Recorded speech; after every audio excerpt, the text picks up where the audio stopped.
بسم اللہ الرحمن الرحیم۔ السلام علیکم ورحمۃ اللہ وبرکاتہ۔ دوستو، آج سوشل میڈیا ہماری زندگی کا سب سے بڑا حصہ بن گیا ہے۔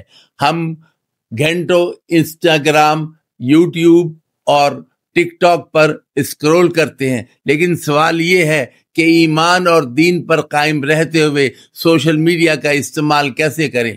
سورہ بنی اسرائیل آیت نمبر 36 میں اللہ تعالیٰ ارشاد فرماتا ہے، بے شک کان، آنکھ اور دل، ان سب کے بارے میں سوال ہوگا، یعنی جو کچھ ہم دیکھتے اور سنتے ہیں اس کا حساب ہوگا۔ اور سوشل میڈیا پر سب سے زیادہ خطرہ یہی ہے کہ انسان وقت ضائع کرتا ہے، غلط چیزوں کی طرف کھنچا جاتا ہے اور گناہوں میں پڑ جاتا ہے۔ لیکن یاد رکھیں، یہ پلیٹ فارمز صرف برائی کے لیے نہیں، انہیں دین سیکھنے، قرآن سننے، نعت، لیکچرز، اسلامی معلومات اور صدقہ جاریہ کے کام کے لیے بھی استعمال کیا جا سکتا ہے۔ تو ایمان کو بچانے کے لیے چند آسان اصول ہیں۔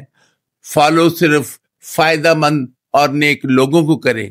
روزانہ کم از کم اتنا وقت قرآن یاد کرنے کے لیے نکالیں جتنا سوشل میڈیا پر گزارتے ہیں۔ اپنی نیت چیک کریں، کیا میں اللہ کو خوش کر رہا ہوں یا صرف لوگوں کو؟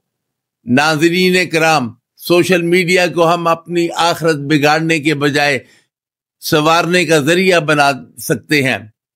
یاد رکھیں، آن لائن بھی اللہ دیکھ رہا ہے۔ اللہ ہمیں ایمان پر رکھے اور دین کے مطابق زندگی گزارنے کی توفیق عطا فرمائے، آمین۔